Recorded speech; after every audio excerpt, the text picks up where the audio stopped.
Discover Urdu knowledge کے معزز دوستو، السلام علیکم ورحمۃ اللہ وبرکاتہ۔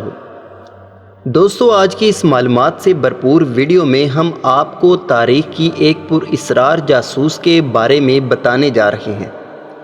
بہت ہی خوبصورت دلکش شخصیت کی مالک ہونے کے ساتھ ساتھ وہ ایک رقاصہ یعنی ڈانسر بھی تھی۔ وہ لاکھوں دلوں کی دھڑکن تھی، ہزاروں اس پر مر مٹنے کو تیار تھے۔ دنیا میں بہت ہی کم لوگ ایسے ہوتے ہیں جن کو دنیا دل سے پسند کرتی ہے۔ پہلی جنگ عظیم میں اس کو فرانس کی شکست کا ذمہ دار ٹھہرایا گیا۔ اس جرم کی سزا کے طور پر اس کو گولیوں سے بھون دیا گیا۔ وہ کیسے 50,000 لوگوں کے مرنے کی وجہ بنی، سب آپ کو بتائیں گے، لیکن ویڈیو میں مزید آگے بڑھنے سے پہلے آپ سے گزارش ہے، اگر آپ ہمارے چینل پر نئے ہیں تو سب سے پہلے ہمارے چینل کو سبسکرائب کر لیں، کیونکہ ہم ایسی ہی معلومات سے بھرپور ویڈیوز لاتے رہتے ہیں۔ دوستو، اس کا نام مارگریٹا تھا، جسے دنیا ماتا ہری کے نام سے جانتی ہے۔ ماتا ہری دراصل ایک ڈچ خاندان میں پیدا ہوئی تھی، لیکن 7 اگست 1876 کو مارگریٹا ہالینڈ کے شہر نیو وردن میں پیدا ہوئی۔ اپنے 3 بھائیوں میں وہ سب سے بڑی تھی۔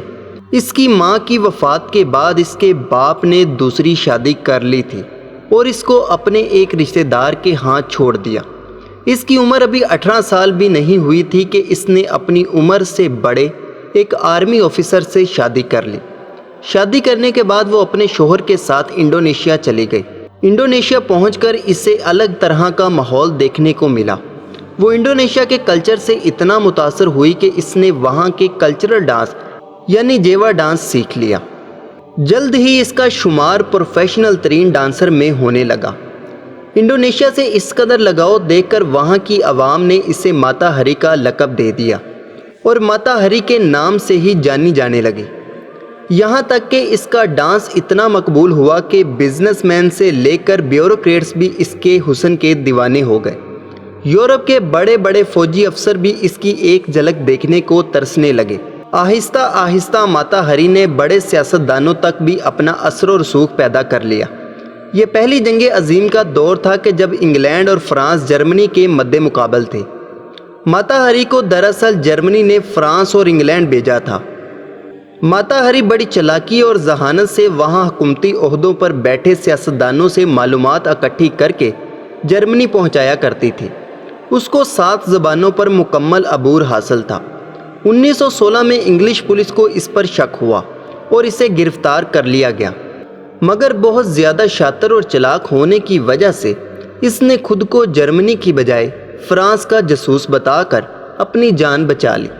انگلینڈ اور فرانس کے تعلقات بہت گہرے تھے، لہٰذا کوئی ٹھوس ثبوت نہ ہونے کی بنا پر اسے باعزت بری کر دیا گیا۔ جب اس بات کا علم فرانس کو ہوا تو انہوں نے ماتا ہری سے رابطہ کر کے اسے 10 لاکھ کے بدلے جاسوسی پر راضی کر لیا، لہٰذا اسے فرانس سے جرمنی بھیج دیا گیا۔ وہ ڈبل ایجنٹ کا رول ادا کرتی رہی اور دونوں ملکوں کو الو بنا کر لوٹتی رہی، لیکن جرمنی کو اس کی ڈبل گیم کا پتہ چل گیا۔ ایک دن ایک جرمن آفیسر نے ریڈیو سگنل پر اپنے ایک خاص جاسوس، جس کا کوڈ نام H21 تھا، دراصل H21 ایک سیکرٹ کوڈ تھا جو جرمن آفیسر نے جان بوجھ کر لیا تھا۔ وہ گفتگو فرانس نے بھی سنی اور انویسٹیگیٹ کیا تو پتہ چلا کہ کیسے ماتا ہری دونوں ملکوں کو الو بنا کر پیسہ بٹورتی رہی۔ کہتے ہیں کہ اس نے جب فرانس کو سگنل دینا ہوتا کہ جرمن فوجیں زمینی حملہ کرنے والی ہیں تو وہ اپنے جسم کے دوران ڈانس نیچے والے کپڑے اتار دیتی تھی، اور جب یہ پیغام دینا ہوتا کہ جرمن ہوائی حملہ کرنے والے ہیں تو وہ اپنے دوپٹے کو ہوا میں لہرا دیتی تھی۔ جب فرانس میں اس کو گرفتار کیا گیا تو اس نے اقرار کیا کہ اس نے فرانس کی خفیہ معلومات جرمنی کو مہیا کی ہیں، جس کی وجہ سے فرانس کے 50,000 فوجی مارے گئے۔ اس کے اس اقرار جرم کی وجہ سے 15 اکتوبر 1917 کو ایک پل کے ساتھ باندھ کر گولیوں کی بوچھاڑ کر دی گئی۔ دوستو، اس کی زندگی پر ہزاروں ناول چھپ چکے ہیں، لاتعداد ڈرامے اور فلمیں بنی ہیں اس کی زندگی پر۔ مارگریٹا کے نام کا مطلب دن کی آنکھ ہے۔ آپ اس کے دماغ کی حاضر دماغی دیکھیں کہ کیسے ایک عورت نے 2 ملکوں کو الو بنا دیا۔ تو دوستو امید کرتا ہوں کہ آج کی چھوٹی سی کوشش آپ کو پسند آئی ہوگی۔ ہمارے چینل کو سبسکرائب کریں، ویڈیو پسند آنے کی صورت میں لائک کریں۔ اپنا خیال رکھیں۔ اللہ حافظ، اللہ نگہبان۔